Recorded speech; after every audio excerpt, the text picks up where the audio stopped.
Je vous salue tous et toutes dans le nom de notre Seigneur, de notre Sauveur Jésus-Christ, lui qui est la source de notre vie.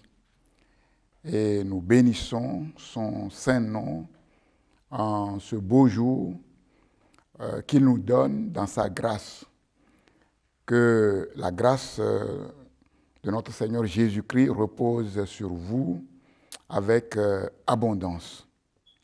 Oui, c'est de notre Dieu que toute famille dans le ciel, sur la terre et sous la terre tire son nom. Prions. Notre Dieu est notre Père céleste. Il est bon tous les jours d'élever sa voix vers toi, de tourner notre regard vers toi, toi qui es assis souverainement sur ton trône et qui exerce de manière absolue ta souveraineté sur la terre comme dans le ciel. C'est de toi que nous viennent toutes choses. Voilà pourquoi, oui, nous proclamons notre radicale dépendance de ton esprit qui nous enseigne toutes choses et qui nous conduit conformément à ton plan pour l'accomplissement de tes desseins. Que l'Esprit de Dieu nous conduise maintenant, oui, non seulement dans la proclamation de ta parole, mais aussi pour tous ceux qui sont au bénéfice de ces enseignements.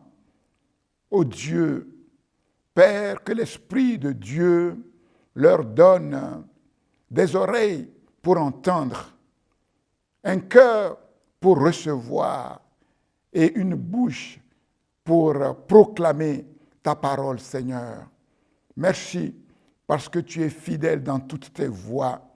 Père, tu sais que dans l'invisible, il y a un adversaire qui travaille contre l'humanité, contre ton peuple et contre le service de la prédication. Oui, l'Esprit de Dieu le voit et nous prions afin qu'il le tienne en échec, lui et son organisation, toutes ses armées, oui, qu'il soit neutralisé car vaincu par la puissance de la croix. Merci notre Dieu et Père pour ta parole. Amen. Avant d'ouvrir la parole de Dieu, juste quelques infos. Donc j'ai reçu cette semaine des informations de nos missionnaires, la famille Aot, comme vous le savez, qui sont en ce moment au Vanuatu. Donc je vais vous lire l'info que j'ai reçue. Chers frères et sœurs en Christ, nous espérons que vous vous portez bien, autant qu'il est possible de l'être, dans le climat délétère dans lequel nous vivons. De notre côté, toute la famille va bien après les moments difficiles liés au cyclone. Les choses se mettent en place petit à petit et nous sommes heureux de pouvoir annoncer le glorieux message de l'Évangile à ses habitants du bout du monde. Un grand merci pour vos prières et votre soutien à nos côtés. Amitié fraternelle, Thierry et Cécile Aot. Ils ont envoyé également des sujets de prière que je vous communique afin que vous pensiez à eux dans la prière. Donc, 3 sujets de prière. Le premier, ouverture d'un point d'évangélisation sur Port-Orly, au nord de Santo, le plus gros village francophone du Vanuatu, la grande majorité étant catholique. À ce jour, aucune présence protestante ou évangélique. Deuxième point de prière, que ceux qui entendent le message de l'Évangile puissent s'engager de tout leur cœur avec le Seigneur. Et le dernier point, que Dieu confirme sa parole par des signes et des guérisons. La deuxième info concerne le protocole que nous sommes en train de préparer en vue de la reprise de nos activités dans nos locaux. Donc, comme je vous l'ai dit, nous sommes en pourparlers avec le bureau Veritas. Donc, un de leurs agents est passé à l'église et il est en train de se pencher sur les préconisations nécessaires. Voilà, donc les choses sont en marche et nous vous tiendrons informés par rapport à la date et comment nous allons reprendre nos activités dans nos locaux en sachant que la nécessité de la distanciation fera qu'il n'est pas possible que nous puissions tous nous réunir en un seul culte. Donc, quand les choses seront au point, donc nous vous tiendrons informés.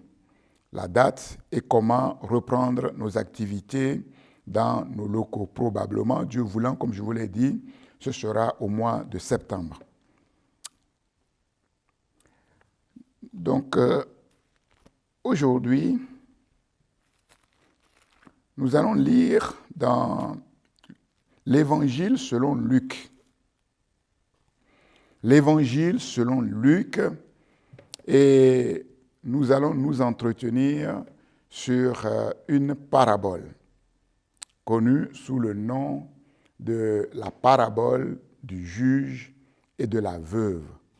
Et nous allons lire ces 8 versets qui concernent cette parabole. Jésus leur adressa une parabole pour montrer qu'il faut toujours prier et ne point se relâcher. Il dit, il y avait dans une ville un juge qui ne craignait point Dieu et qui n'avait d'égard pour personne. Il y avait aussi dans cette ville une veuve qui venait lui dire, « Fais-moi justice de ma partie adverse ou de mon adversaire. » Pendant longtemps, il refusa. Mais ensuite, il dit en lui-même, « Quoique je ne craigne point Dieu et que je n'ai d'égard pour personne, néanmoins, parce que cette veuve m'importune, je lui ferai justice, afin qu'elle ne vienne pas sans cesse me casser la tête. » Le Seigneur ajouta, « Entendez ce que dit le juge inique. » Donc le Seigneur le qualifie ici de juge inique. « Et Dieu ne fera-t-il pas justice à ses élus qui crient à lui jour et nuit, et tardera-t-il à leur égard? Je vous le dis, il leur fera promptement justice. Mais quand le Fils de l'homme viendra, trouvera-t-il la foi sur la terre? Nous disons Amen à la parole de Dieu. Donc, les enseignements que je donne depuis quelque temps portent sur l'eschatologie. C'est quoi l'eschatologie? L'eschatologie, c'est tout ce qui concerne les temps de la fin des temps, les événements qui parlent des temps de la fin, et nous savons que l'événement majeur des temps de la fin et de la fin des temps, c'est le retour de Jésus-Christ, notre Seigneur et Sauveur, et aussi de l'enlèvement de son Église. Et dans ce grand thème, le sous-thème que nous abordons, c'est être prêt, non seulement pour le retour de Jésus-Christ, mais aussi pour l'enlèvement. Être prêt. Comment être prêt? Comment être prêt? Être prêt, c'est que Jésus vienne nous trouver fonctionnant selon la parole de Dieu. Nous ne pouvons pas être prêts pour le retour de Jésus-Christ si nous ne fonctionnons pas selon la parole de Dieu. S'il y a un dysfonctionnement par rapport à la parole de Dieu, ça veut dire qu'il y a un dysfonctionnement vis-à-vis de Dieu, un dysfonctionnement dans notre relation avec Dieu. Si le chrétien n'apprend pas à fonctionner sur la base de la parole de Dieu, s'il fonctionne selon sa nature propre, selon son caractère, selon son éducation, selon sa culture, selon les expériences personnelles qu'il fait dans la vie, alors il est décalé par rapport à la parole de Dieu. Il est décalé par rapport à Dieu et il sera décalé quand Jésus-Christ reviendra. Décalé par rapport au retour de Jésus-Christ, décalé par rapport à l'enlèvement de l'Église. Voilà pourquoi il est très important de non seulement bien écouter, bien lire la parole de Dieu, mais comprendre ce que l'Esprit de Dieu veut nous enseigner, afin de fonctionner uniquement sur la base de la parole de Dieu pour bien fonctionner avec notre Dieu et éviter d'être décalé. Donc ce matin, aujourd'hui, nous nous entretenons sur cette parabole que nous connaissons sous l'expression de la parabole du juge et de la veuve. Il s'agit ici d'une exhortation. Exhortation venant du Seigneur lui-même, Jésus, à prier avec persévérance, sans se relâcher, c'est-à-dire prier quoi qu'il arrive, prier envers et contre tout.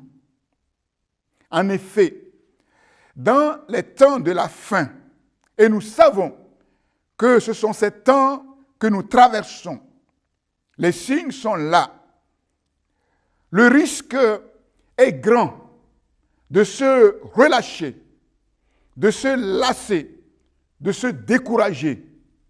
Pourquoi? Parce que les souffrances sont grandes, sont réelles, le maître tarde à venir et les prières que nous adressons à Dieu ne sont pas toujours exaucées. Et à cause de cela, à cause de toutes ces pressions, le risque est grand de se décourager et de se relâcher.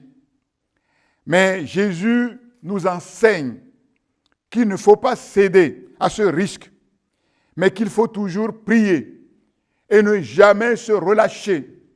Qu'est-ce que Jésus veut nous dire ici? Est-ce que Jésus est en train de nous dire de prier 24 heures sur 24? Non, ce n'est pas possible.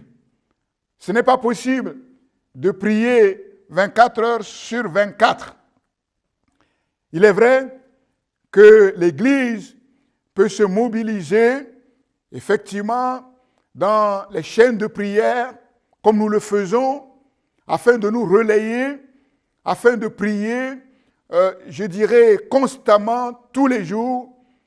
Il y a des églises qui montent des tours de prière, mais en ce qui concerne, oui, chaque chrétien, chaque personne, chaque individu, force est de se rendre compte qu'il n'est pas possible à cause des différentes occupations auxquelles nous devons faire face, nos différentes responsabilités, de prier 24 heures sur 24.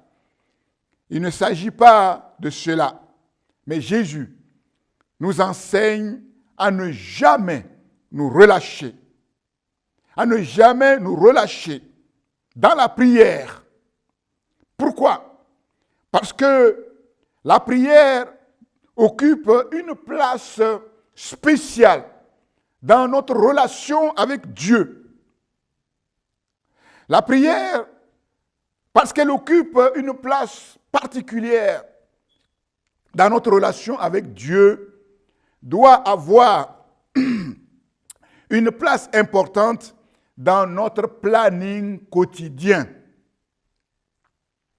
Si nous ne pouvons pas prier chaque jour, 24 heures sur 24, nous pouvons nous aménager un temps chaque jour pour la prière.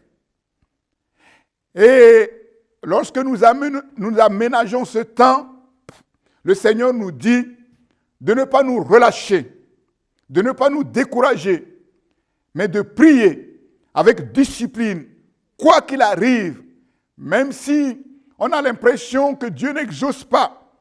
Ce n'est qu'une impression.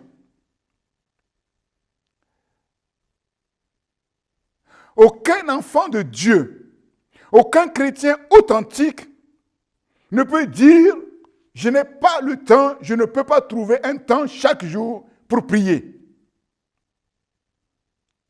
Laissez-moi vous dire que je douterai de la foi de cette personne si elle n'est pas capable de trouver un temps chaque jour pour prier, pour lire la parole de Dieu. Parce que nous tous, nous savons que chaque être humain sait prendre du temps pour des choses qui lui font plaisir, pour des choses que la personne considère comme importantes. Si quelqu'un dit « Je n'ai pas le temps de prier », mais elle a le temps de préparer à manger, de s'asseoir pour manger, elle a le temps de regarder la télé, elle a le temps d'aller sur Internet, de surfer dans les réseaux sociaux, de prendre son téléphone et d'appeler les gens qui sont importantes pour elle, alors laissez-moi douter de sa foi. Si elle n'a pas le temps de prier, cela est significatif. Cela signifie simplement Dieu n'a pas de place dans sa vie. Dieu n'est pas prioritaire dans sa vie. Sa relation avec Dieu n'est pas prioritaire. Et ça veut dire quoi en définitif? Elle n'a pas foi en Dieu. Voilà pourquoi Jésus nous enseigne à prendre la prière au sérieux. Jésus nous enseigne à apprendre à prier. La prière persévérante.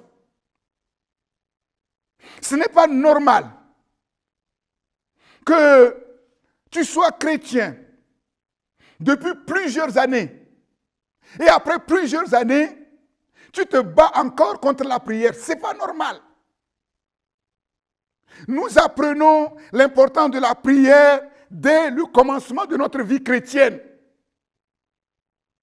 Parce que la première expression de notre foi, quand quelqu'un reçoit la foi de Dieu, qui vient de la parole de Dieu, la première expression de cette foi, c'est la prière. Parce que nous voyons que nous sommes démunis. Et tout de suite, notre réaction par rapport à la parole, c'est de prier et de demander l'aide au Seigneur. Et à partir de ce moment, nous apprenons à prier. J'ai appris à prier. Quand? Dès le commencement de ma nouvelle naissance, on ne m'a pas enseigné sur la nécessité de prier. Je n'ai pas lu un livre sur la prière. J'ai découvert simplement dans la parole de Dieu l'importance de la prière. Et j'ai commencé à prier 1 heure, petit à petit 2 heures, ensuite 3 heures.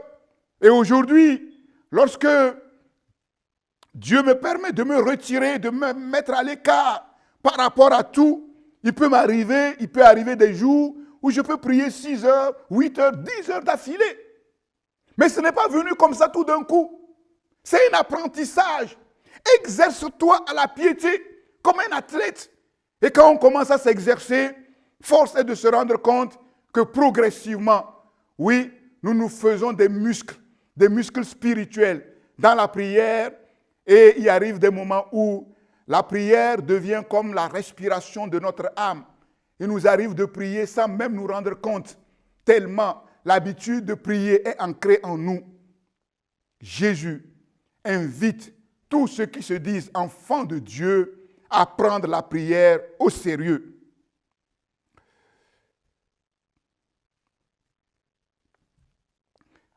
Pourquoi?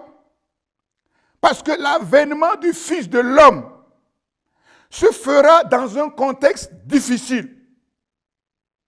Et c'est ce contexte dans lequel nous sommes. Les crises, les tribulations, les persécutions. Et à cause de tout cela, la foi sera soumise à une rude épreuve.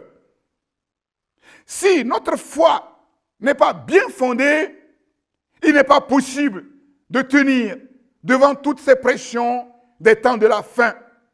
Mais si notre foi est bien fondée, c'est-à-dire fondée sur le roc, c'est-à-dire fondée sur le Christ, c'est-à-dire fondée sur l'amour de Dieu pour nos vies, alors, quels que soient les temps et les circonstances, nous resterons fermes. Parce que nous le savons, celui en qui nous avons placé notre confiance, celui que nous disons être notre Seigneur et notre Sauveur, notre Dieu et notre Maître, lui, il est le maître des temps et des circonstances. Jésus leur adressa une parabole pour montrer qu'il faut toujours prier. Jésus n'a pas adressé cette parabole à ses disciples pour leur dire que ce serait bien de prier, que la prière est bien, que la prière est une bonne chose. Quand nous lisons la Bible, faisons attention aux mots. Jésus a donné cette parabole pour montrer qu'il faut, c'est un impératif, c'est une nécessité absolue. Il faut.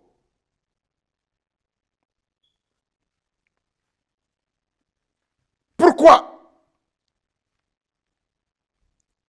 Notre foi est vivante. Notre foi est efficace.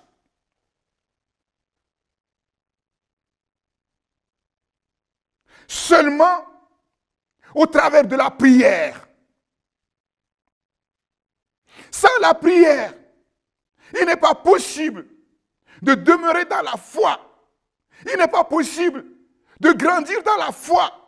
Il n'est pas possible de manifester une foi vigoureuse, efficace. Par la prière, notre foi est capable de vaincre l'assoupissement, la tentation, l'adversaire. Veillez et priez. La chair est faible. L'esprit est bien disposé, mais la chair est faible. Et quand nous prions, l'esprit est fort. Et quand l'esprit est fort, oui, l'esprit tient en échec la chair. Et nous pouvons triompher de la tentation. Il n'est pas question de se laisser troubler, de s'inquiéter et de céder à la peur dans les temps difficiles dans lesquels nous vivons. Nous sommes avertis et nous avons les clés pour tenir ferme et demeurer dans la victoire pour le grand retour de notre Seigneur. Priez sans se lasser. Crier à Dieu jour et nuit nous montre ici la valeur irremplaçable de la prière persévérante. Pourquoi? Parce que Jésus nous a dit clairement dans les évangiles, sans moi, vous ne pouvez rien faire. Et dans l'Ancien Testament, l'Éternel nous a dit, ni par force, ni par puissance, mais par mon esprit.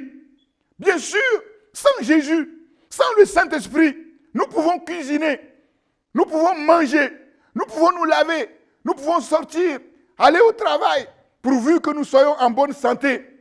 Mais pour ce qui concerne la foi, pour ce qui concerne l'amour de Dieu dans nos cœurs, notre relation avec Dieu, pour ce qui concerne, oui, la nécessité d'être prêt au jour où Jésus va venir, nous savons que sans l'Esprit de Dieu, nous sommes démunis.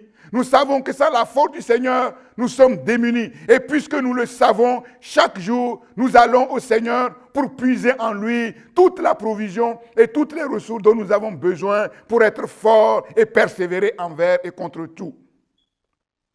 La prière est vitale pour notre foi. Et la foi est vitale pour notre relation avec Dieu. Sans la foi, il n'est pas possible d'être en relation avec Dieu.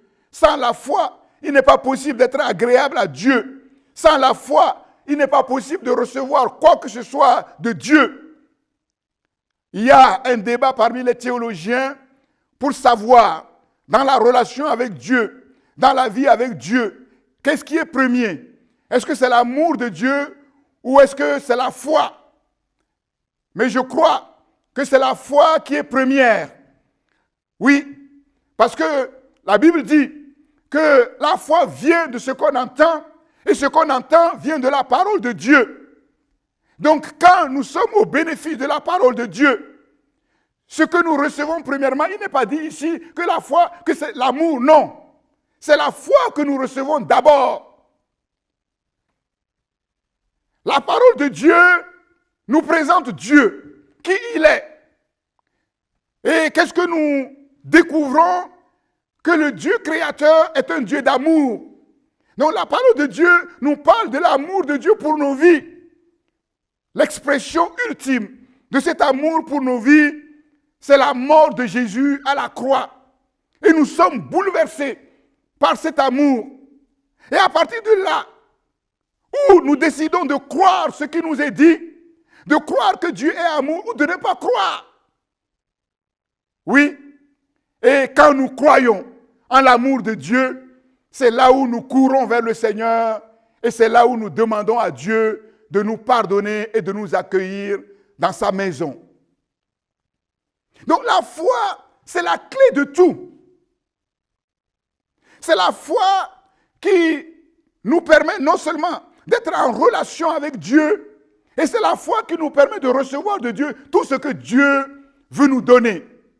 L'amour de Dieu, oui, toutes ces choses, Dieu nous le donne en réponse à nos prières que nous faisons par la foi. Prier, c'est la preuve de notre foi. Comment voir que quelqu'un a la foi, comme je l'ai dit, il prie, il se confie à Dieu.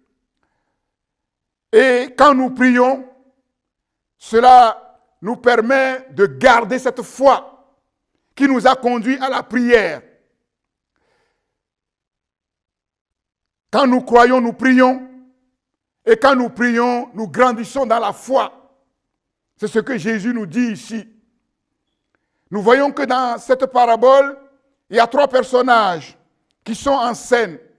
Un juge, une veuve et un adversaire. Le juge est qualifié d'inique. Était-il juif ou romain? La Bible ne le dit pas. Ce qu'on sait de lui, c'est qu'il ne craint pas Dieu. C'est un homme qu'on peut qualifier de sans foi ni loi, ni Dieu ni maître. En fait, il est de la pire espèce, la pire race. Il n'a d'égard pour personne, totalement incapable de s'identifier à son semblable, à qui que ce soit, sans aucune compassion, insensible, indifférent. Il se fiche complètement du grand commandement d'amour divin. Il est l'image de ce monde sans cœur, sans amour, injuste, inique, méchant, insensible. Le deuxième personnage, une veuve, mais une veuve pas comme les autres. Dans la Bible, la veuve est synonyme de faiblesse, de solitude, de vulnérabilité. La veuve est souvent associée à l'étranger, à l'orphelin, des victimes faciles pour les oppresseurs. Voilà pourquoi dans la Bible, nous découvrons aussi que Dieu a un œil attentif à la veuve, à l'étranger et à l'orphelin. Cette veuve vient demander justice. Peut-être s'agit-il d'une affaire de spoliation. Peut-être a-t-elle été dépouillée de ses biens par fraude, par violence ou par abus de pouvoir. Cette veuve ici est l'image des élus de Dieu qui sont opprimés, oui, mais qui ne baissent pas les bras, qui combattent sans relâche l'injustice, toute forme d'injustice dans ce monde. Elle est aussi le modèle de la prière fervente, efficace, persévérante. Nous voyons qu'elle ne lâche rien pour atteindre son but légitime, pour retrouver ses droits. Dans les évangiles, il est question de deux autres veuves. Vous connaissez certainement Anne, cette veuve qui était aussi une prophétesse, un modèle de prière et de service fidèle. Restée veuve et âgée de 80 ans, elle ne quittait pas le temple. Et elle servait Dieu nuit et jour. Elle servait Dieu en faisant quoi? En allant à gauche, à droite? Non. Elle servait Dieu nuit et jour dans le jeûne et dans la prière. Luc chapitre 2, verset 37. Et la Bible nous fait état de ce ministère puissant. Et elle était parmi les privilégiés à annoncer l'évangile lorsque le Fils de Dieu s'est incarné sur la terre. Je vous ai déjà dit qu'il n'est pas possible pour un chrétien de connaître l'ennui. Quand parfois des chrétiens disent « Je veux servir Dieu, mais je ne sais pas qu'est-ce qu'il faut faire », je les écoute, mais je ne les écoute pas. Est-ce que tu veux vraiment servir Dieu? Il n'y a pas de chômage dans le royaume de Dieu. Je vous l'ai déjà dit. Il y a un ministère universel pour tous les chrétiens. Et c'est de ce ministère universel que Jésus nous invite. Jésus n'a pas dit « Ah, il faut que mes serviteurs prient nuit et jour, sans relâche. » Non. Qui doit prier nuit et jour, sans relâche? C'est tous les chrétiens. Le sacerdoce universel. Je ne sais pas ce que c'est que m'ennuyer. Et même si Dieu me donne 24 heures, et que chaque journée c'est 48 heures, je ne connaîtrai pas la nuit. Si je ne peux pas aller ici, je ne peux pas faire ceci, je peux m'asseoir tranquillement, fermer la porte dans mon bureau, m'asseoir au pied du Seigneur et ne pas compter les heures. À lire la Bible, à prier. Si tu cours aussi à gauche, à droite, mais tu ne prends pas le temps de t'asseoir au pied du Seigneur pour être ressourcé, tu cours après le vent, tu travailles dans le vide, et ce n'est pas bien. Restez veuve, âgée de 80 ans, il n'y a pas d'âge pour servir le Seigneur. Elle ne quittait pas le temple, et elle servait Dieu nuit et jour, dans le jeûne et dans la prière. Et l'autre veuve, c'est cette veuve dont le fils unique était mort et que Jésus a ressuscité. Et quand nous regardons le contexte, nous voyons que cette veuve, elle n'a pas prié le Seigneur. Jésus a vu le cortège. Il a été vraiment touché au plus profond de son âme et il a ressuscité son fils pour montrer la place que les veuves ont dans le cœur du Seigneur. Et le troisième personnage, c'est l'adversaire. Et vous avez remarqué, il est vraiment dans l'arrière-plan, invisible. Et cependant, il jouit injustement, illégalement, des biens et des richesses qui appartiennent à cette veuve. Nous comprenons par là qu'il y a un adversaire dans ce monde qu'on ne voit pas, qui est invisible. Et si nous ne nous levons pas dans la prière, comme Jésus nous invite, comme cette veuve, nous allons nous retrouver dans la difficulté, dans la précarité, et l'adversaire dans l'invisible va continuer de jouir illégalement, injustement de nos biens et de nos richesses.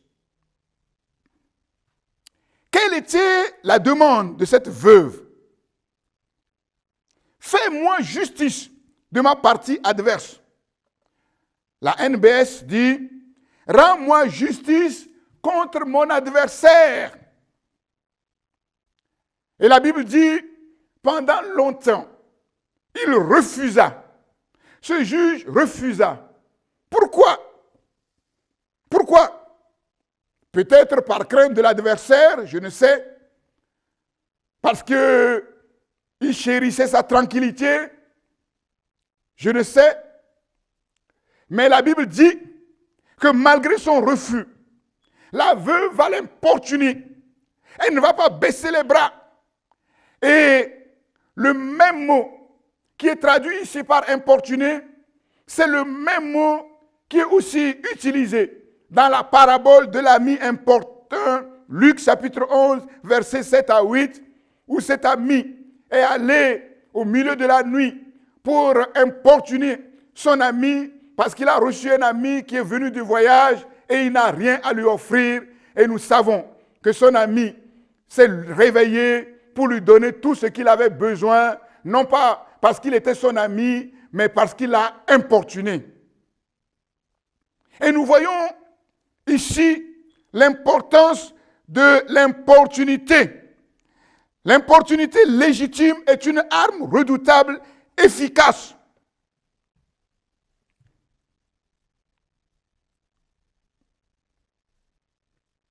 Et au sujet de Luc 11, la leçon que Jésus a tirée de cette parabole, elle est ceci: demandez et il vous sera donné.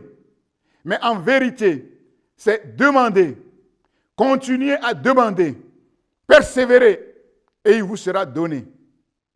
Cherchez, continuez à chercher. Vous me chercherez, vous me trouverez, si vous me cherchez de tout votre cœur, et vous trouverez. Frappez et l'on vous ouvrira. Continuez à frapper, toujours la persévérance, la foi qui ne baisse jamais les bras. Et le juge va dire, oui, c'est vrai que je n'ai pas la crainte de Dieu, je n'ai d'égard pour personne, mais néanmoins, parce que cette veuve m'importune, je lui ferai justice, afin qu'elle ne vienne pas sans cesse me casser la tête. Certaines versions disent, afin qu'elle ne vienne jusqu'à la fin me frapper sous l'œil. C'est comme si cette veuve était prête même à lui sauter au cou. Pour la veuve, c'était le seul moyen pour obtenir justice. Et elle a fait usage de ce moyen jusqu'au bout et ça a payé. Mais la Bible nous enseigne ici que Dieu n'est pas comme un juge unique. Dieu n'est pas comme ce juge unique. Entendez ce que dit le juge unique. Et Dieu ne fera-t-il pas justice à ses élus qui crient à lui jour et nuit? C'est une question qui est posée. Dieu n'est pas comme ce juge unique. Dieu est le juge suprême, au-dessus de tous les juges de la terre. Il est la source même de la justice. Dieu ne craint ni l'importunité, ni l'agression humaine. Dieu fait justice parce qu'il est compatissant, parce qu'il est juste. Il est le Dieu de vérité, sensible aux cris du malheureux. Et nous savons que les cris expriment la profondeur de la souffrance. Nous connaissons le cri du sang d'Abel. Abel qui a été injustement, méchamment assassiné par son frère Caïn. Genèse 4, 10. Le cri des moissonneurs, victimes de l'exploitation abusive de leur patron. Jacques 5, 4. Et nous savons que les temps de la fin vont être caractérisés, comme nous le voyons déjà, par ce qu'on appelle le cartélisme financier. Ça veut dire quoi? Ça veut dire que dans les temps de la fin, la majorité, la quasi-totalité des richesses sur la terre seront concentrées dans les mains d'une petite minorité. Pourquoi? Oui, ils exploitent. Ils se font de l'argent en exploitant leurs employés, en leur payant un salaire de misère, une redistribution injuste de la valeur ajoutée. Et la Bible dit que ces mauvais riches vont être jugés très sévèrement parce que Dieu entend les cris des moissonneurs, oui, qui montent vers le sanctuaire de Dieu. Et les jours viennent où Dieu fera justice.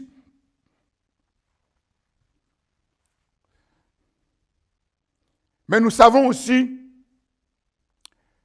que le Père céleste laisse l'élu par excellence, l'envoyé par excellence, Jésus-Christ, souffrir et mourir sur la croix. Mon Dieu, pourquoi m'as-tu abandonné? Il n'y a pas eu de réponse. Dans le jardin de Gethsémani, alors que le combat était arrivé à son comble, Seigneur, s'il est possible que tu éloignes de moi cette coupe, là aussi, pas de réponse. Mais le Seigneur va persévérer 1 heure, 2 heures, 3 heures. Et le Père Céleste ne va pas lui épargner la coupe, mais il va envoyer un ange pour le fortifier. Le combat était terrible. Pourquoi? Parce que Dieu avait quelque chose de meilleur que de lui épargner cette coupe. Si le Père Céleste lui avait épargné cette coupe, il n'aurait pas hérité sur la terre du nom qui est au-dessus de tout nom. Le nom devant lequel tout genou fléchira dans le ciel, sur la terre, sous la terre, et toute langue confessera que Jésus-Christ est Seigneur à la gloire de Dieu le Père. Jésus cria sur la croix, Père, je remets mon esprit entre tes mains. Et Jésus a bu la coupe jusqu'à la lie. Il a accompli toute la volonté de Dieu. Et nous comprenons que toutes les fois où nous crions à Dieu, jour et nuit, et qu'il semble que Dieu n'exauce pas, ce n'est qu'une apparence. En vérité, Dieu est en train de travailler ailleurs. Il a quelque chose de meilleur par rapport à ce que nous lui demandons de faire dans l'instant présent. Du début jusqu'à la fin de son ministère, la foi de Jésus s'est exprimée par la prière, sans relâche. Et nous savons que c'est dans la prière qu'il va rentrer dans le ministère. quand il est sorti de l'eau, après le baptême d'eau, oui, Jésus va prier. Il va demander le Saint-Esprit, sans lequel il lui était impossible d'accomplir la mission que Dieu lui a donnée d'accomplir sur la terre et de manière efficace. Et jusqu'à la croix, nous voyons que Jésus priait soit très tôt le matin, soit dans la journée, soit très tard le soir. Le ministère de Jésus a été imprégné, du début jusqu'à la fin, saturé de la prière. Il n'est pas étonnant que cet homme qui a connu les pires des souffrances qu'aucun être humain sur la terre ne peut supporter, toutes les oppositions terribles, oui, ait pu tenir jusqu'au bout et triompher de toutes ces choses. Et Jésus nous invite à suivre son modèle parce que nous aussi, nous avons reçu le même esprit qu'il a reçu pour accomplir toutes ces choses. Parce que nous savons que tout ce que Jésus a fait sur la terre, il ne l'a pas fait en tant que Dieu, en tant que Fils éternel de Dieu. La Bible dit qu'il s'est dépouillé de sa gloire et il s'est incarné. Il est devenu comme un simple homme. Mais tout ce que Jésus a fait sur la terre, il l'a fait en tant qu'être humain comme nous, par l'Esprit de Dieu. Et le même Esprit nous a été donné pour nous conduire sur le même chemin. Entendez ce que dit ce juge inique. Et Dieu ne fera-t-il pas justice à ses élus qui crient à lui jour et nuit? Et tardera-t-il à leur égard? Tardera-t-il à leur égard? Là encore, c'est une question. Normalement, la réponse, c'est non. Mais nous savons qu'il est écrit aussi quelque part, 2 Pierre 3, 9, le Seigneur ne tarde pas dans l'accomplissement de la promesse, comme quelques-uns le croient, mais il use de patience envers vous, envers nous, ne voulant qu'aucun ne périsse, mais que tous arrivent à la repentance. 2 Pierre 3, 9.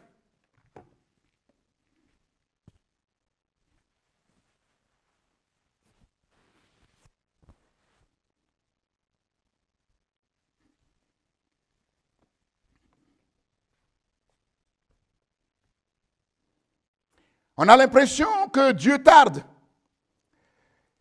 Pourquoi tarde-t-il? Pourquoi tarde-t-il? La réponse nous est donnée ici. Il tarde à cause de son peuple. Ses élus ne sont pas prêts. Je vous pose la question maintenant. Si Jésus revient maintenant, au moment où je suis en train de parler, êtes-vous sûr que vous allez être enlevés? Le Seigneur tarde parce que le peuple de Dieu est en retard. Et si Dieu patiente, c'est pour nous permettre d'être bien en règle, être prêts. C'est pour notre salut que Dieu patiente. Et la Bible ajoute, il leur fera justice promptement. Promptement. Bien vite. En vitesse. On peut aussi traduire par bientôt. Bientôt. Ou bien en un instant. Ou bien soudainement. En fait, nous voyons que Dieu peut nous exaucer instantanément. Avant même que nous prions, Dieu sait ce que nous allons demander et Dieu peut nous précéder. Mais Dieu peut nous exaucer aussi bientôt. Bientôt. Ce bientôt, c'est quoi? Nous savons qu'un jour pour Dieu, c'est 1000 ans. 1000 ans, c'est comme un jour. Exaucer vite, vite son peuple nous comprenons, ce n'est pas un problème pour Dieu. Ce n'est pas un problème pour Dieu. Mais le problème vient des élus. Sont-ils vraiment dans la foi? Crient-ils vers Dieu jour et nuit, comme le Seigneur leur a demandé de faire?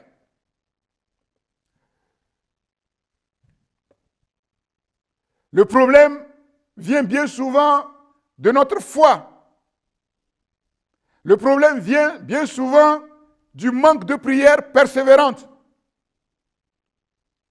Oui, on commence et à cause des difficultés, à cause de l'apparence du non-exaucement, on s'arrête. Et vous savez que souvent, quand le diable veut attaquer quelqu'un, quand le diable veut attaquer un chrétien, il commence d'abord à attaquer deux choses: sa vie de prière et de la méditation de la parole. Quand nous sommes remplis de la parole de Dieu et que nous prions, le diable ne peut rien faire. Et tout ce qu'il va faire va se retourner contre lui. Bien-aimés, Dieu est bon. Dieu est tout-puissant pour nous donner tout ce dont nous avons besoin en un instant, et ça ne lui fera rien du tout. Il sera même content de le faire. Mais le problème, c'est que ce Dieu qui est amour, qui est bon, compatissant, miséricordieux, est aussi un Dieu omniscient. Dieu sait parfaitement toutes choses dans le passé, dans le présent et dans l'avenir. Il sait toutes choses. Quand nous prions pour que Dieu nous donne de nous marier, Dieu voit ce que nous allons faire du mariage qu'il va nous donner. Quand nous prions pour que Dieu nous donne les moyens financiers de soutenir son œuvre, Dieu sait ce que nous allons devenir quand nous allons devenir riches. Et c'est ça le problème. Dieu est obligé, parce qu'il sait toutes choses à l'avance, il connaît parfaitement l'avenir, il est obligé de jouer, d'agir sur tous les leviers. Non pas seulement pour nous faire justice dans le temps présent, mais aussi pour que nous soyons dans les bonnes dispositions pour entrer dans la justice éternelle qui va venir. Dieu agit sur tous les leviers. Le plus important, la chose essentielle que personne ne doit louper sur la terre, c'est ce rendez-vous divin au retour du Seigneur, l'enlèvement de l'Église, c'est-à-dire le salut.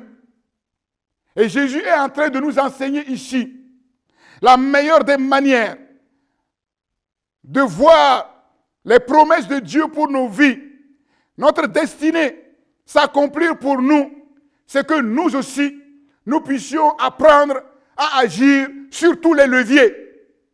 Ne cherchons pas simplement à avoir la puissance pour guérir les malades, mais cherchons aussi, parce que Dieu nous a donné la puissance pour guérir les malades, oui, à être remplis de l'amour de Dieu, de telle manière que même si nous guérissons les malades et que les hommes nous mettent au haut du piédestal, nous sachions reconnaître que l'important pour nous, ce n'est pas de faire ceci ou cela, c'est que nos noms soient inscrits dans le livre de vie. C'est la chose la plus importante.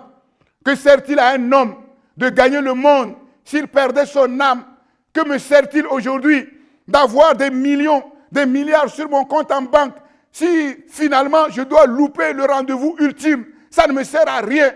Et vous êtes d'accord avec moi qu'un homme qui est riche, qui est milliardaire, mais qui sait tout, et que son fils vient lui demander de lui acheter un jet privé, ça ne lui coûte rien d'acheter un jet privé à son fils.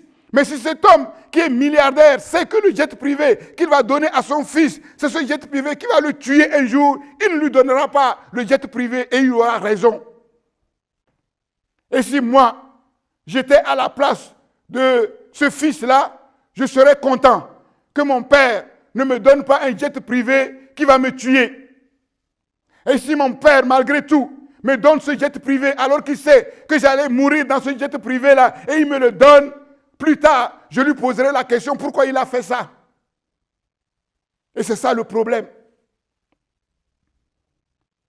La meilleure des manières de voir l'accomplissement des promesses dans nos vies, c'est que nous soyons intérieurement prêts. C'est que nous puissions travailler sur tous les leviers pour que non seulement Dieu puisse agir, oui, pour nous, que Dieu puisse agir au travers de nous, mais que Dieu puisse agir en nous pour nous transformer à l'image du Fils de l'homme, pour que nous puissions avoir son caractère, pour que nous puissions acquérir la mentalité du royaume.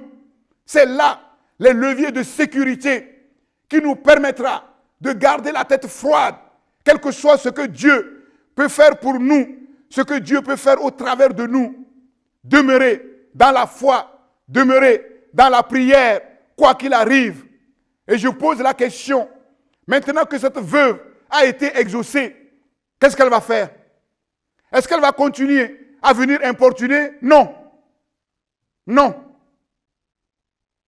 Mais si tu importunes le Seigneur, pour que le Seigneur puisse t'exaucer, pour que le Seigneur puisse te donner le mariage, le travail, l'argent, ceci ou cela, une fois que tu as acquis le mariage, le travail, l'argent, ceci ou cela, est-ce que tu vas continuer à prier? Est-ce que tu vas continuer à crier à Dieu? C'est la question. C'est la question. Oh, le Seigneur nous enseigne ici que sans la prière persévérante jusqu'au bout, personne ne sera prêt. Personne. D'où l'inquiétude de Jésus. Tardera-t-il à leur égard? Il leur fera promptement justice. Mais quand le Fils de l'homme viendra, trouvera-t-il la foi sur la terre?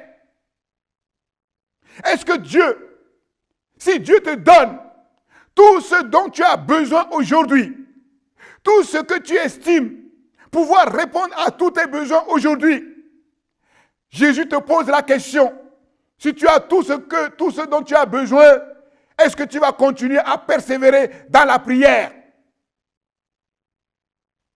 C'est une question à la fois redoutable et dramatique. Cela sous-entend que certains à qui le Seigneur a fait justice, certains à qui le Seigneur a exaucé, ont fait fausse route.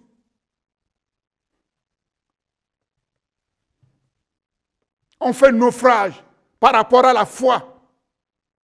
Sinon, pourquoi cette question?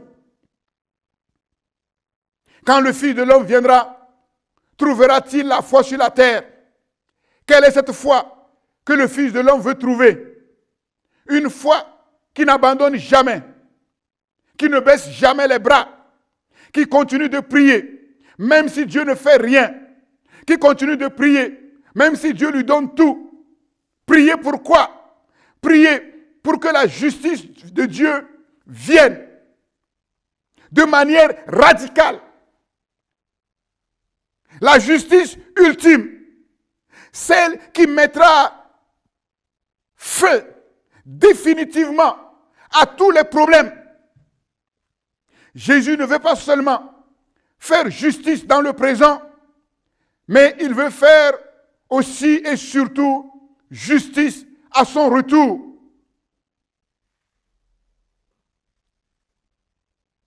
Et la foi que nous avons reçue, la foi biblique, ce n'est pas seulement pour avoir ceci ou cela, mais la foi biblique, c'est d'abord pour entrer en relation avec Dieu.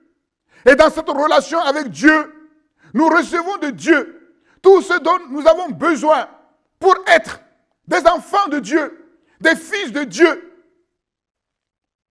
pour faire la volonté de Dieu, accomplir notre mission, afin de devenir ce que Dieu veut que nous devenions, c'est-à-dire semblables à l'image de Jésus-Christ. L'important n'est pas d'obtenir ceci ou cela de la part de Dieu. L'important, c'est de demeurer dans la foi au retour du Seigneur Jésus-Christ, quoi qu'il arrive. Car au retour de Jésus, un tri sera fait sur la base de la foi. Une foi qui prie sans relâche, comme Jésus. Oui, c'est ceux-là qui seront du bon côté. Et nous savons que Jésus a prié pour les disciples. Luc 22, verset 32. Simon, Simon, Satan vous a réclamé pour vous cribler comme du froment. Mais j'ai prié pour toi. Pourquoi? Pour qu'il ait ceci ou cela? Non. Afin que ta foi ne défaille point. Afin que ta foi ne défaille point. Et toi, oui, quand tu feras demi-tour, n'oublie pas d'affermir tes frères. N'oublie pas toi aussi de prier nuit et jour afin que la foi de tes frères et sœurs soit affermie. Car dans les temps de la fin, comme je l'ai dit, la foi sera fortement attaquée, menacée. Matthieu 24, 12 dit, à cause de l'accroissement de l'iniquité, parce que l'iniquité, l'impiété se sera accrue, l'amour du plus grand nombre se refroidira. Et ce verset nous dit ici que l'arrière-plan de l'apostasie de la fin des temps, c'est le manque d'amour. L'amour du plus grand nombre qui va se refroidir. Et parce que l'amour va se refroidir, l'iniquité va grandir à son comble. L'arrière-plan de l'apostasie, de la fin des temps que Paul a annoncé. Parce que l'iniquité va s'accroître, l'amour du plus grand nombre va se refroidir. Mais Paul dit dans Galates, chapitre 5, verset 6, que la foi est agissante par l'amour. Galates 5, 6. La foi est agissante par l'amour. Mais l'évangile dit, l'iniquité va s'accroître, l'amour va se refroidir. Mais puisque la foi n'est forte, n'agit que par l'amour, donc si l'amour se refroidit, la foi aussi se refroidit.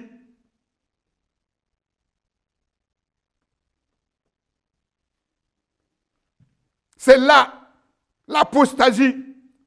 Et nous comprenons l'importance vitale, primordiale de ce grand commandement divin qu'est l'amour.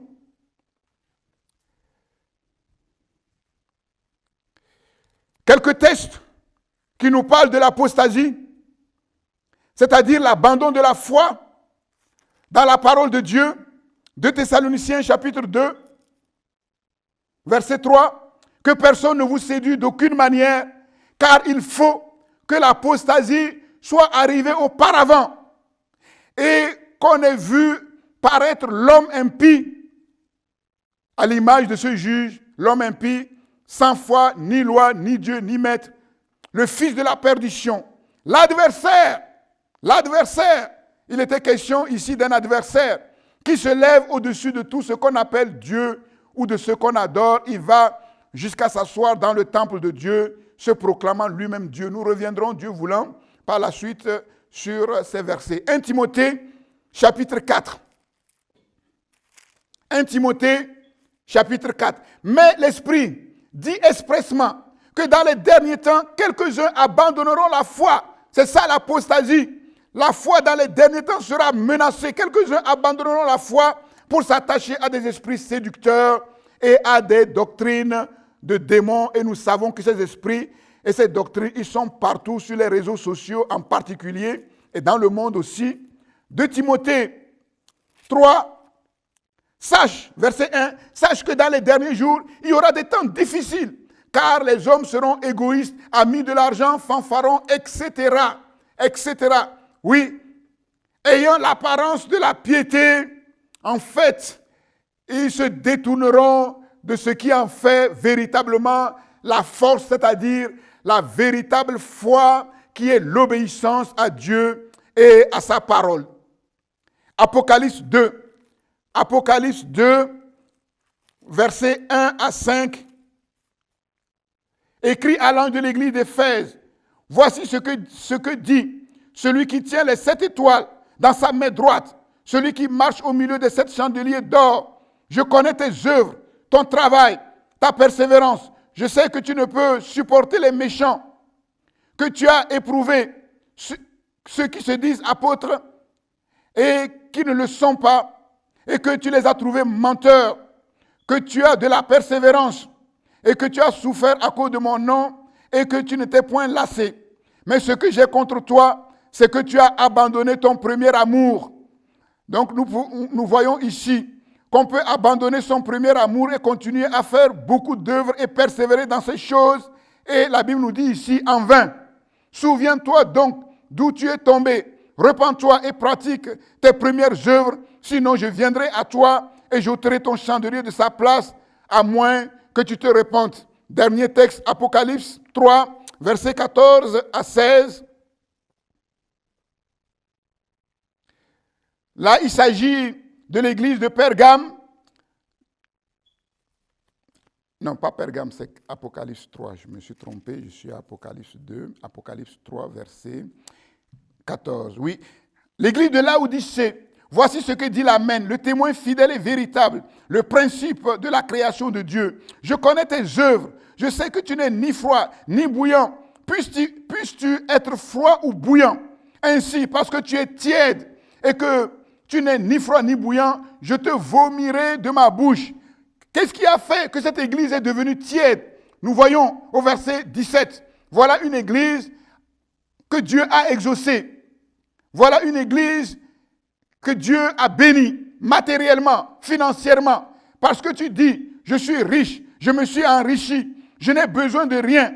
Et parce que tu ne sais pas que tu es malheureux, misérable, pauvre, aveugle et nu, je te conseille d'acheter de moi de l'or éprouvé par le feu, afin que tu deviennes riche, et des vêtements blancs, afin que tu sois vêtu, et que la honte de ta nudité ne paraisse pas, et un collier pour oindre tes yeux, afin que tu vois.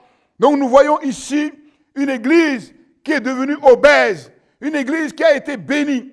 Il y a quelque temps, un confrère, un ami pasteur me parlait d'un livre sur les disciples, tous disciples, oui, que quelqu'un a écrit de l'Asie. Et en fait, il disait ceci, Dieu a tellement béni les églises en Asie que les chrétiens sont devenus obèses. Ils sont devenus riches. Et nous savons, le docteur Yonggi Cho a écrit ce livre qui, quand on lit ce livre, le jeûne, la clé du réveil, nous voyons qu'à l'époque, c'était une église qui priait. Très tôt le matin, ils se réveillaient pour prier, toute l'église, ils priaient. Mais Dieu les a bénis et voici que l'église est devenue tiède. Les chrétiens sont devenus obèses. Que Dieu nous garde de cela. Et c'est de cela que Jésus s'inquiète ici. Jésus s'inquiète sérieusement de trouver un désert spirituel sur la terre à son retour. Un christianisme qui dort, un christianisme moribond, ayant l'apparence de la piété, mais en reniant ce qui en fait la force. Et là, je vais terminer en conclusion, en guise de conclusion. Je dirais que la parabole ici ne nous invite pas à importuner Dieu pour obtenir la délivrance. Pourquoi? Dieu n'est pas comme ce juge unique. On n'a pas besoin de l'importuner.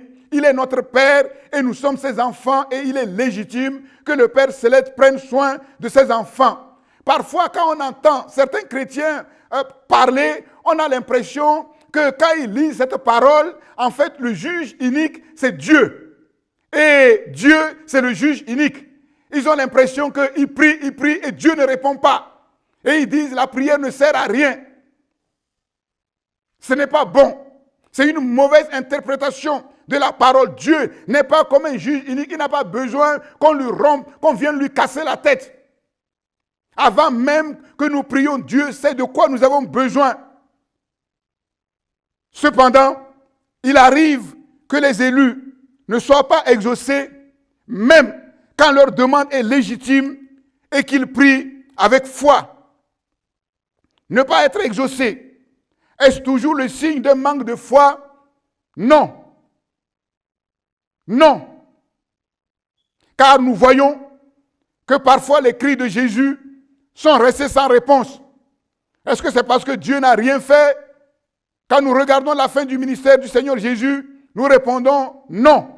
Dieu était à l'œuvre, même si en apparence, il n'a pas répondu de manière directe. Le manque de foi ici, c'est de cesser de prier quand il semble que Dieu ne répond pas. Quand nous cessons de prier, nous montrons par là que ce que nous demandons est plus important que Dieu lui-même, est plus important que notre salut. Ça, Jésus ne l'a pas fait. Jésus ne s'est jamais découragé. Et la veuve non plus, elle ne l'a pas fait jusqu'à ce qu'elle obtienne justice. Le salut n'est pas seulement possession, mais il est aussi relation, amour, confiance, jusqu'au bout. Le mal est toujours là, actif dans le monde, comme actuellement le Covid-19. Que vous le voulez ou que vous ne le voulez pas, le Covid-19 circule encore et nous sommes obligés de faire avec. Et les chrétiens, les élus, avant que le Seigneur vienne pour rétablir l'ordre nouveau, pour mettre fin à toutes choses, nous sommes appelés à composer avec ce principe, avec le principe mauvais de ce monde. Et dans le présent siècle mauvais, nous ne serons pas toujours comblés parfaitement de tous les bienfaits légitimes. Le déjà du salut, nous le vivons seulement en partie. Si notre foi est authentique, elle doit persévérer dans le pas encore du salut. Ces choses grandes qui sont à venir et qui vont venir. Le royaume qui va venir avec gloire sur la terre, où nous allons recevoir tout pleinement et avec abondance. C'est sûr, les jours viennent où il n'y aura plus ni deuil, ni cri, ni douleur. Apocalypse 21, verset 4. Mais force est de se rendre compte qu'avant que ce jour vienne, il y aura toujours des deuils, des cris, des douleurs. La promesse est claire. Je vous le dis, Dieu leur fera promptement justice. Même au sein de ces deuils, de ces cris, de ces douleurs, nous pouvons espérer à Dieu. Lui qui a dit, je ne vous délaisserai point, je ne vous abandonnerai jamais. Pour cela, un impératif, prier avec foi, toujours et avec une pleine espérance, afin de garder le cap pour ne pas manquer le but. Faites en tout temps, par l'Esprit, toutes sortes de prières et de supplications. Veillez à cela avec une entière persévérance et priez pour tous les saints. Éphésiens 6, 18. Priez pour tous les saints. Et ici, le Seigneur nous donne la clé pour prier en tout temps. Faites en tout temps par l'Esprit. Oui, l'Esprit est notre force dans la prière. Nous ne sommes pas démunis. Le Saint-Esprit est avec nous. Nous qui sommes pentecôtistes, qui parlons en langue, nous savons qu'il nous arrive parfois où nous ne savons pas quoi demander, mais le Saint-Esprit prend le relais par la prière en langue. Et je vais terminer par ce passage dans Luc 21. Il est très important et je ne peux pas ne pas le lire par rapport à ce thème. Luc 21, verset 34. Prenez garde à vous-même de crainte que vos cœurs ne s'apesantissent par les excès du manger et du boire et par les soucis de la vie et que ce jour ne vienne sur vous à l'improviste, comme ça a été le cas des gens de la génération de Noé. Car il viendra comme un filet sur tous les habitants, sur ceux qui habitent sur la surface de toute la terre. Verset 36. Veillez donc et priez en tout temps, afin que vous ayez la force d'échapper à toutes ces choses qui arriveront et de paraître debout devant le Fils de l'homme. Veillez et priez pour cela. Oui, parfois aussi, le jeûne, c'est important pour ne pas se laisser appesantir par le manger et le boire. À l'époque de Noé, la génération de Noé, ils mangeaient, ils buvaient, ils se mariaient, ils mariaient leurs enfants sans se soucier de rien. Oui, le déluge vint et les emporta tous. Il ne faut pas qu'il en soit ainsi pour nous. Comment être prêt pour le retour de Jésus-Christ? Jésus répond, demeurez dans la foi par la prière persévérante. Priez toujours, sans cesse, sans se relâcher, jusqu'au bout, jusqu'à son retour. Le Saint-Esprit est notre aide. Le Saint-Esprit est notre force. Oui, par le Saint-Esprit, nous avons reçu la grâce de prier sans cesse. Priez non seulement pour avoir ceci ou cela, mais priez surtout et avant tout pour garder la foi, quoi qu'il arrive. Parce que nous obtiendrons le salut de nos âmes pour prix de notre foi. Nous sommes assurés de remporter le salut de nos âmes comme prix de notre foi. Sauvés par la grâce, par le moyen de la foi. La foi pour commencer, la foi pour continuer, la foi pour finir. Nous avons commencé par la foi et nous devons finir avec la même foi. Et c'est la prière persévérante qui nous permettra d'y arriver, de garder la foi jusqu'à la fin. Encore un peu de temps, et celui qui doit venir viendra. Et il ne tardera pas. Et mon juste vivra par la foi. Mais s'il se retire, mon âme ne prend pas plaisir en lui. Mais nous ne sommes pas de ceux qui nous retirons pour nous perdre, mais ceux qui ont la foi, qui continuent d'avoir la foi quoi qu'il arrive, pour sauver nos âmes. Amen.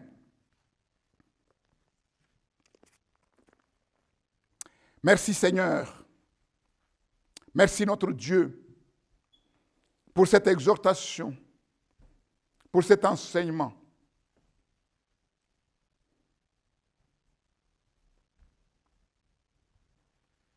Je me souviens de cette vision, du jugement que tu vas envoyer cette nation au travers de cette tempête.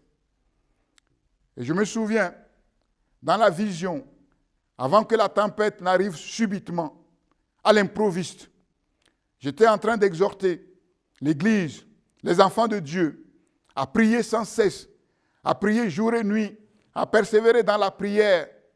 Et dans la salle, oui, il y en a qui se moquaient, comme si ils étaient en train de dire, mais c'est toujours la même rengaine.